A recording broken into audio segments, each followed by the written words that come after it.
దేవి స్వాగతం సుస్వాగతం స్వాగతం సుస్వాగతం స్వాగతం సుస్వాగతం గురువరీలకు స్వాగతం.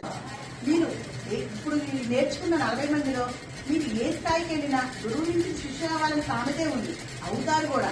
ఏ స్థాయికి వెళ్ళినా మిమ్మల్ని మొదటగా చేయి పట్టించుకుని నడిపించిన వ్యక్తుల్ని మనం మర్చిపోవచ్చు. ఆ జన్మాంతం వారికి రుణపడి ఉండాలి. పెద్దలు ఊరినే పెట్టలేదు మాతృదేవోభవ, పితృదేవోభవ, ఆచార్య దేవోభవ అని. వాళ్ళు ఎంతో కష్టపడి నేర్పించబడ్డారు. మనమేంటి అది తిరుపతి ఏంటి, మీరు అసలు ఎంత అదృష్టవంతులైనా అంత అదృష్టం. మొట్టమొదటిగా అన్నం లేని రావడం ఏంటి, అన్నం చేసిన మీ దాతాంజలిగా కోలాట కలిసి పెట్టుకోవడం ఏంటి. ఆ రోజు మరి మీరు నెల రోజుల్లో మీరు ఆవిడ కష్టం